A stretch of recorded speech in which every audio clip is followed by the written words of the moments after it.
श्री कृष्ण जन्माष्टमी कथा हर साल भादो मास में कृष्ण जन्माष्टमी का त्योहार मनाया जाता है, जो इस साल 26 अगस्त को मनाया जा रहा है। ये पर्व कृष्ण जी के भक्तों के लिए बेहद खास होता है। इस दिन श्रद्धालु व्रत रखते हैं और विधि विधान कृष्ण जी की पूजा करते हैं, साथ ही उनकी कथाएं सुनते हैं। जन्माष्टमी के इस शुभ अवसर पर हम आपको बताएंगे श्री कृष्ण जन्माष्टमी कथा। जन्माष्टमी की कथा अनुसार भगवान कृष्ण का जन्म भाद्रपद कृष्ण पक्ष की अष्टमी तिथि को हुआ था। भगवान कृष्ण के जन्म के समय जेल के द्वार खुद ब खुद खुल गए थे और पहरा देने वाले पहरेदार गहरी नींद में सो गए थे। दरअसल भगवान कृष्ण का जन्म कंस के कारागार में हुआ था। कंस भगवान कृष्ण की मां देवकी का भाई थे। वह अपनी बहन से बेहद प्रेम करता था, लेकिन एक दिन उसे अचानक से आकाशवाणी द्वारा भविष्यवाणी सुनाई दी थी कि उसकी बहन देवकी का 8वां पुत्र ही उसकी मृत्यु का कारण बनेगा।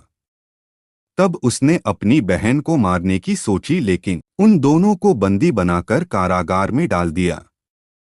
देवकी ने कारागार में कई बच्चों को जन्म दिया। कंस ने एक एक करके सभी को मौत के घाट उतार दिया। जब देवकी जी के 8वें बच्चे के होने का समय था, तब कंस ने कारागार पर पहरा और भी ज्यादा बढ़ा दिया। लेकिन जैसे ही कृष्ण भगवान का जन्म होने को था, वैसे ही कारागार में दिव्य प्रकाश फैल गया।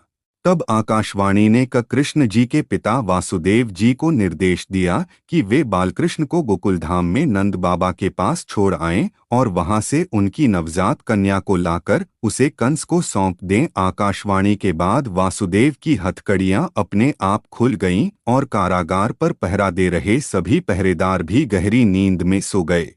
तब वासुदेव जी ने बालकृष्ण को एक टोकरी में रखा और उन्हें लेकर गोकुलधाम की ओर चल दिए।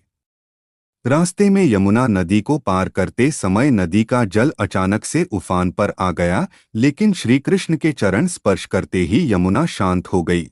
तब इस तरह से वासुदेव जी ने बालकृष्ण को नंद बाबा और यशोदा के पास पहुंचा दिया और वहां से कन्या को मथुरा लाकर कंस को सौंप दिया। कंस ने जैसे ही उस कन्या को मारने की कोशिश की, वैसे ही वह आकाश में उड़ गई और आकाशवाणी हुई कि कंस, तुझे मारने वाला बालक तो इस दुनिया में जन्म ले चुका है। अंततः श्री कृष्ण ने कंस का वध कर सभी को उसके अत्याचारों से मुक्ति दिलाई।